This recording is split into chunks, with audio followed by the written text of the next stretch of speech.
Hello friends, welcome back. This is Jeet Salal. Thanks for subscribing to my channel and thanks for your love and support. Guys, आज बात करने वाले हैं एक बहुत ही important exercise के बारे में और रादर एक अलग स्पोर्ट के बारे में, क्योंकि ये एक्सरसाइज अपने आप में ही एक स्पोर्ट है। मैं बात कर रहा हूँ सूमो डेडलिफ्ट की। मैंने एक बहुत पहले वीडियो बनाई थी मिस्टेक सीरीज में कन्वेंशनल डेडलिफ्ट यानी कि नॉर्मल रेगुलर डेडलिफ्ट के बारे में। आज बात करेंगे हम सूमो डेडलिफ्ट के बारे में, जो थोड़ी सी डिफरेंट है, जिसमें प्राइमरी मसल जो है आपके दूसरे इस्तेमाल होते हैं, जैसे कि आपकी हैमस्ट्रिंग, क्वाड्स, आपकी लोअर बैक, ग्लूट्स, ये आपके प्राइमरी मसल इसमें इस्तेमाल होते हैं। तो आज बात करेंगे पूरी तरीके से इसकी मिस्टेक्स के बारे में और जानेंगे कि क्या क्या लोग अक्सर गलतियाँ करते हैं जिस वजह से उन्हें इंजरी होने के चांसेस बहुत ज़्यादा बढ़ जाते हैं। और गाइज, अगर आप मुझे इंस्टाग्राम में फॉलो नहीं कर रहे तो प्लीज़ वहाँ पे फॉलो कीजिए और सब्सक्राइब कर रहे हो तो नोटिफिकेशन बेल को ज़रूर ऑन कीजिए। चलिए स्टार्ट करते हैं पहली मिस्टेक से। पहली मिस्टेक आती है यहाँ पे सेटअप एंड पोस्चर की। तो गाइज, जैसे कि मैं हर एक्सरसाइज में बताता हूँ कि सबसे पहले तो आपका सेटअप सही होना चाहिए। इस एक्सरसाइज को लगाने के लिए सेटअप में क्या चाहिए आपको? बारबेल, प्लेट्स और उसके साथ साथ एक बॉडी, राइट? ये होना बहुत ज़रूरी है। अब सबसे पहले जब हम सेटअप की बात करते हैं तो इसमें आपकी बॉडी का पोस्चर भी आता है और बारबेल और इन चीज़ों का भी सेटअप आता है। तो सबसे पहले हम बात करेंगे हमारे फीट्स की। तो जिस तरह से आप देख रहे हैं मेरे शूज़, ये शूज़ नहीं चलेंगे। डेडलिफ्ट, स्क्वाट्स, ये आपके सॉफ्ट शूज़ जो आपके कुशन शूज़ होते हैं, ये बिल्कुल भी नहीं चलेंगे। तो इसके लिए आपको अपने शूज़ को या तो उतारना पड़ेगा या फिर आपको फ्लैट सोल शूज़ जो कन्वर्स शूज़ होते हैं या फिर पीटी शूज़ भी कह सकते हैं हम जिन्हें, या फिर लिफ्टिंग शूज़ आते हैं, उनका आप इस्तेमाल करेंगे। तो सबसे पहले सेटअप में आपकी ये चीज़ें आएंगी। उसके बाद बारी आती है आपके बॉडी के पोस्चर की। अब बॉडी का पोस्चर जब आप बनाएंगे तो सबसे पहले स्टार्ट करते हैं फीट से। फीट आपके फ्लैट रहेंगे, यानी कि आपको पंजों को उठाना नहीं है, ना ही आपको इस तरह से हील को पंजों को ऊपर लेके आना है, ठीक है? फ्लैट रहेगी जमीन में। इसके बाद बारी आती है आपके नीज की। नीज में आपका हमेशा स्लाइड बेंड रहेगा, नीज लूज रहेंगे।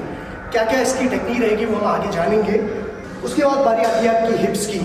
हिप्स, ध्यान रखिए कि हिप हिंज करना आपको आना चाहिए, यानी कि हिप्स को बाहर थ्रो करना। बहुत सारे लोग ये नहीं कर पाते हैं, जिसकी वजह से उनका हिप अंदर रहता है और बैक रोल हो जाती है। तो हिप हिंज करना है, हिप आउट करना है। उसके बाद बारी आती है आपके स्पाइन की। तो स्पाइन न्यूट्रल रहेगा, यानी कि एक लाइन में रहेगा। आपको किसी भी तरह का कर्व नहीं करना है और ना ही ओवर एक्सटेंड करना है स्पाइन को, ऐसा बिल्कुल भी नहीं करना है। स्पाइन न्यूट्रल रहेगी। उसके बाद बारी आती है आपके नेक की। नेक भी इन लाइन विद द स्पाइन। अब देखिए, मैं बारबेल के पास हूँ और मेरा जो पोस्चर है कुछ इस तरह का है। Neck in line with the spine. मैं नेक को एक्सटेंड नहीं कर रहा हूँ और ना ही फ्लेक्स कर रहा हूँ, तो इन लाइन रहेगा। हिप्स आउट, नीज में बेंड, ऑलराइट? Feet flat. अब बारी आती है आपके चेस्ट मसल्स की। चेस्ट आपका हमेशा अप रहेगा और उसको अप करने के लिए क्या करना पड़ेगा आपको? शोल्डर ब्लेड्स को रिट्रैक्ट करना पड़ेगा। Chest up, scapular retracted and depressed, retraction and depression, retraction depression, ठीक है? तो इस तरह का जब पोस्चर आपका ओवरऑल होगा तब आपका एक सही पोस्चर होगा डेडलिफ्ट स्टार्ट करने से पहले। तो दोस्तों, दूसरी मिस्टेक आती है इसमें फीट प्लेसमेंट की। अब यही डिफरेंस है सूमो डेडलिफ्ट और कन्वेंशनल डेडलिफ्ट में कि भैया फीट का डिस्टेंस बीच का कितना होगा। जब आप कन्वेंशनल डेडलिफ्ट लगाते हैं तो देखिए डिस्टेंस आपका होता है शोल्डर विड्थ अपार्ट, ठीक है, जिसमें आप इस तरह से वेट को लिफ्ट करते हैं। अब सूमो डेडलिफ्ट में आपको वाइड रखने हैं अपने फीट को, डिस्टेंस ज़्यादा हो जाती है। अब भाई कितना वाइड? वाइड मतलब इतना वाइड कि आपके जो ये टोज हैं पॉइंट करें आपके प्लेट के, जो आपने प्लेट लगाई है उसके डायरेक्शन में, उस लाइन में, दोनों फीट, ठीक है? ज़्यादा वाइड भी नहीं होना चाहिए और ज़्यादा कम भी नहीं होना चाहिए, ठीक है? आप स्टार्ट कर सकते हैं इस विड्थ से, लेकिन आपको जाना इतना ही है, ऑलराइट? अब देखिए, फीट प्लेसमेंट में दूसरी चीज़ आती है कि कितनी नज़दीक रहेगा आपका बार। अब कुछ लोग रखते हैं बार को इतना दूर, जो बहुत ही गलत है। क्यों? क्योंकि आपकी बैक रोल हो जाएगी उसमें। बार को रखना है आपने क्लोज, ठीक है, as close as your shin. इसीलिए जब भी आप डेडलिफ्ट लगाते हैं तो आपको हाई सॉक्स पहनने की जरूरत पड़ती है, क्योंकि छिल जाता है, ठीक है, रैशेस हो जाते हैं यहाँ पे। तो हाई सॉक्स आप यहाँ पे पहन सकते हैं या फिर टेपिंग कर सकते हैं। अब दूसरी चीज़ बहुत ही ध्यान देने वाली बात ये है, अब देखिए मेरा जो ये हील है और ये नी है, ये दोनों एक ही लाइन में है, राइट? मैंने इतना वाइड नहीं किया हुआ है कि मेरा हील और नी एक गलत एंगल में आ गया, इससे लिफ्ट मेरा खराब होगा, ठीक है? तो इतना ही रखना है कि आपका हील और आपका नी एक लाइन में आए, राइट? क्योंकि लिफ्टिंग में आपको वो सबसे ज़्यादा स्टेबिलिटी और स्ट्रेंथ देगा, करेक्ट? तो ये 3 चीज़ें हमें ध्यान रखनी है फीट प्लेसमेंट के बारे में। तीसरी मिस्टेक आती है इसमें हैंड प्लेसमेंट की, यानी कि ग्रिपिंग की। क्या रहेगी ये? आपने सब कुछ फिक्स कर लिया, अपने फीट को प्लेस कर लिया, उसके बाद आपकी ग्रिपिंग कुछ इस तरह से रहती है। ज़्यादातर लोग स्ट्रॉन्ग फील करते हैं आपकी ओवरहैंड ग्रिप में, विच इज़ दिस, ठीक है? तो ये आपकी ग्रिपिंग आप रख सकते हैं। अब ओवर द टाइम आपको इस ग्रिपिंग को भी स्विच करना पड़ेगा, यानी कि कभी आप इस तरह से ग्रिप करें, कभी आप इस तरह से ग्रिप करें। उसका रीज़न ये है कि आपका जो मसल इम्बैलेंस है वो ना हो। अगर आप सिर्फ ओवरहैंड ग्रिप रखते हैं इस तरह की, तो ये भी अच्छी रहेगी, लेकिन अक्सर लोग इसमें स्ट्रॉन्ग फील नहीं करते और ग्रिप लूज होने लगती है, ठीक है? तो इसीलिए जो स्ट्रॉन्गेस्ट ग्रिप है आपकी वो ये रहेगी। अब भैया कितने दूर रखना है अपने आर्म्स को? तो समझिए कि शोल्डर विड्थ जो है आपकी, उसी के नीचे, शोल्डर के नीचे होने चाहिए आपके जो ग्रिपिंग है। ज़्यादा वाइड रखेंगे तो दिक्कत होगी, ज़्यादा क्लोज रखेंगे तो दिक्कत होगी। तो शोल्डर विड्थ अपार्ट, बिल्कुल शोल्डर के नीचे, ये आपकी सही ग्रिपिंग होगी। इसमें आप सबसे ज़्यादा स्ट्रॉन्ग फील करेंगे। अब इसके साथ एक और चीज़ आती है कि भाई ग्रिप को कितना ज़्यादा स्ट्रॉन्ग रखने के लिए हम क्या कर सकते हैं। तो जिस तरह से आप देख रहे हैं, मैं ग्रिप ले रहा हूँ यहाँ पे, तो अपनी जो पिंकी फिंगर है उसको मैं पूरी तरीके से लॉक कर रहा हूँ, पूरी तरीके से। इसको ऐसे ढीला नहीं छोड़ा हुआ है मैंने, पूरी तरीके से लॉक कर रहा हूँ ताकि ग्रिप स्ट्रॉन्ग बने। सेम इस हैंड के लिए भी आप यहाँ पे चौक का इस्तेमाल भी कर सकते हैं, आप यहाँ पे रिस्ट स्ट्रैप्स का भी इस्तेमाल कर सकते हैं। तो ये ग्रिप स्ट्रॉन्ग करने के लिए जितनी अच्छी आपकी ग्रिप होगी, उतना ही अच्छा आपकी लिफ्ट होगी। चौथी मिस्टेक आती है इसमें, आपका जो बार है वो सीधा ट्रेवल नहीं करता, राइट? मतलब एक लाइन में ट्रेवल होना चाहिए। क्या कह रहा हूँ मैं, इसको इस तरह से समझिए। कुछ लोगों का बार जो है वो आगे की ओर उठता है ऐसा, ये बहुत ही गलत है। इसमें आपकी बैक रोल होगी, इंजरी होने के चांसेस बहुत ज़्यादा है। आपका जो बार है कुछ इस तरह से ट्रेवल करना चाहिए। देखिए सही फॉर्म क्या है।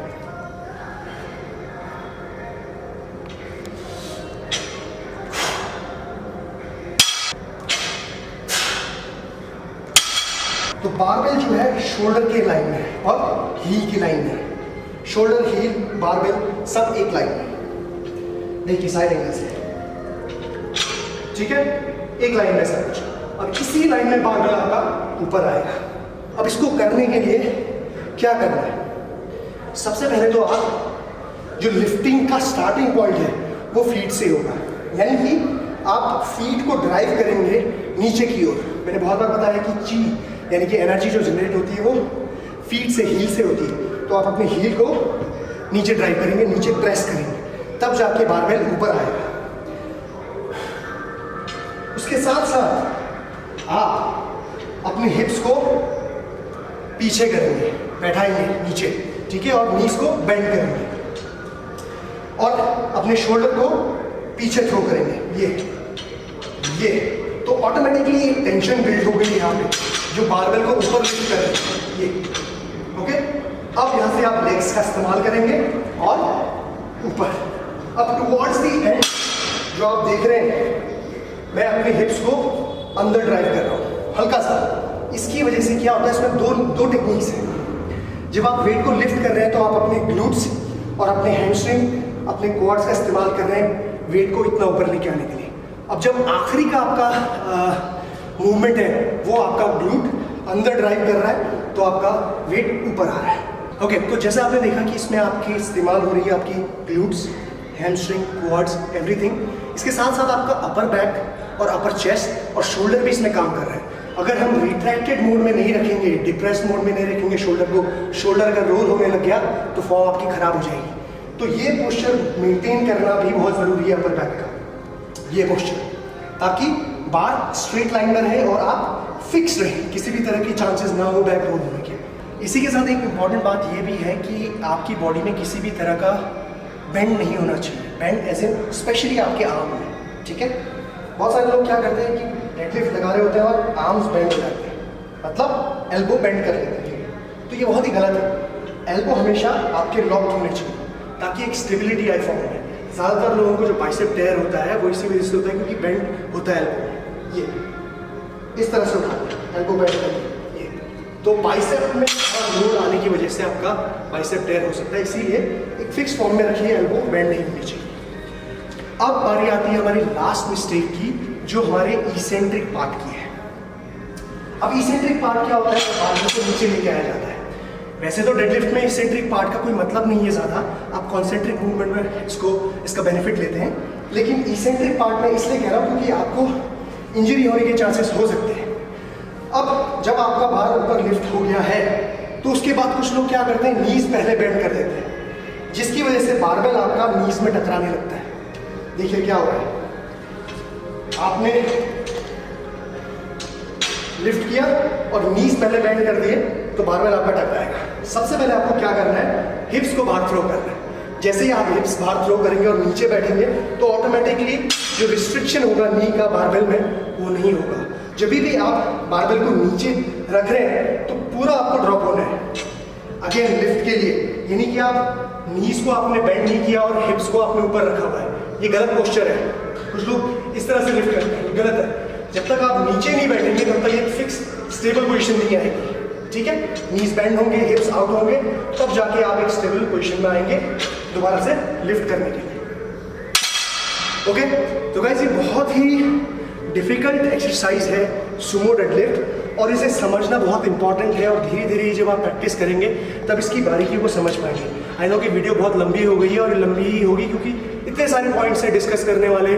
और गाइस सुमो डेडलिफ्ट जैसे मैंने आपको बताया कि प्राइमरी जो आपका मसल है, क्वाड्स, हैमस्ट्रिंग, ग्लूट्स पे ये काम करती है, तो उसको आप लेग्स वाले दिन डाल सकते हैं। स्क्वाट आप कर रहे हैं, उसके बाद आपने 3 सेट डेडलिफ्ट के लिए भी ले लिए और सुमो डेडलिफ्ट के, तो आपको अलग ही फील आएगा। आपके हैमस्ट्रिंग में क्वाड वर्क ज़्यादा होगा, ग्लूट वर्क ज़्यादा होगा।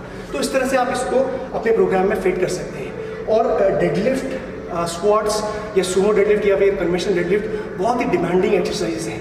इसे हफ्ते में 2 या 3 बार करने की कोशिश मत कीजिए। एक बार आपने अच्छे से हिट किया, that's it, more than enough. 2 बार भी कर सकते हैं, बट अगेन वो इंटेंसिटी आप नहीं डाल पाएंगे, उतना हैवी वेट या फिर उतनी एफर्ट नहीं डाल पाएंगे, राइट। तो इस तरह से आप डिज़ाइन कर सकते हैं। और आई होप कि आपको ये इन्फॉर्मेशन अच्छी लगी होगी। कन्वेंशनल डेडलिफ्ट के बारे में अगर आपको इन्फॉर्मेशन चाहिए तो आप पुराना वीडियो चेक कर सकते हैं। और टेक केयर, जीत सलाल, बाय।